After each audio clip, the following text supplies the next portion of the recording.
That started with this meeting going well. I smoothed my hair back one last time, turned my phone off and tucked it into the pocket specially designed for it inside my jacket. Who even knew suits were made with pockets like that?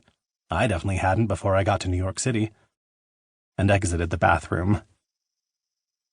Marcus was at his desk like I'd thought, but he was standing, shuffling through the brief I'd typed up last week for probably the 5th time today. "Are you sure about this initial offer?" he asked with a frown. Marcus had the broadness of a football player well into retirement. Wide shoulders, big chest, and a belly that he tamed with an aggressively fitted waistcoat. "It seems a bit low to me. Once you start dealing with players at this level, they care more about paying enough than paying too little." "It's 5% above what they were paying before," I said, shutting the bathroom door and coming over to the desk. "And there's a clause for renegotiation after the first year on page 15. Marcus shrugged and made a meh sound, then glanced up at me. "Hey, looking pretty good, Max. Is that one of the suits Clara helped you find?" Clara Stoller was Marcus's wife, a woman with a deep understanding of fashion and an uncanny ability to pick clothes that would make almost anyone look good. She'd cornered me at my first company holiday party and gently let me know that black, straight-up solid black, like the suit I'd been wearing at that very moment, was only for funerals and federal agents, not lawyers with big corporate clients. She'd given me some good tips and the occasional nudge in the right direction, and now I could swim with the sharks without looking like a tasty guppy.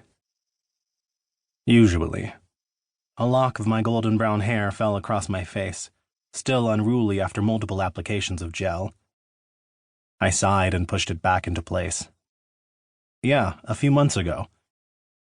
"It's a good one. Unlike this clause." Nope. I wasn't even going to think about that clause right now or about reworking it. I had too many other things swirling around in my head. Like a trip to Edgewood I was most definitely going to find a way out of. "The clause is fine," I said firmly. "It's standard for an initial presentation, and it's too late to take it out of the paperwork anyway." Marcus stared solemnly at me for a long moment before his square, ruddy face broke into a broad smile. He clapped me on the shoulder. "Way to stick to your guns, son. That's what I've been looking for from you. That's the attitude you need to win in this business.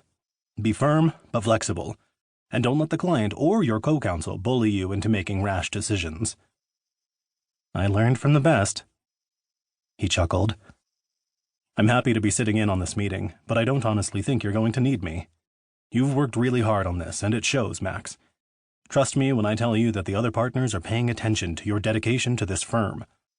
Ever since Peterson left, you're at the top of their list." That was a funny choice in words. Peterson hadn't left.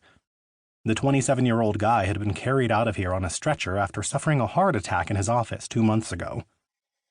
His office, that was the one next door to mine.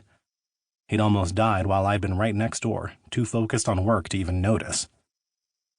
I mentally shook myself out of it.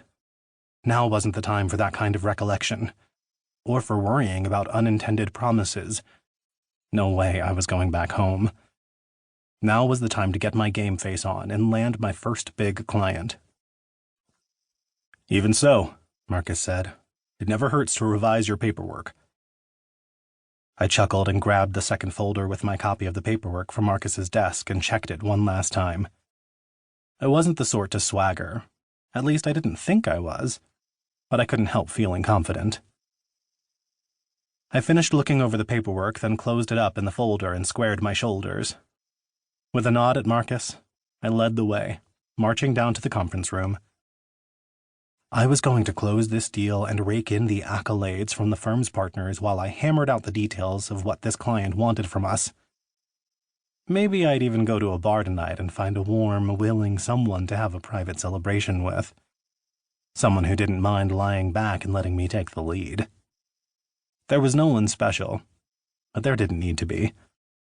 I had been focused like a laser on my career for the past 3 years, and that focus was finally paying off. Finding a boyfriend could happen later.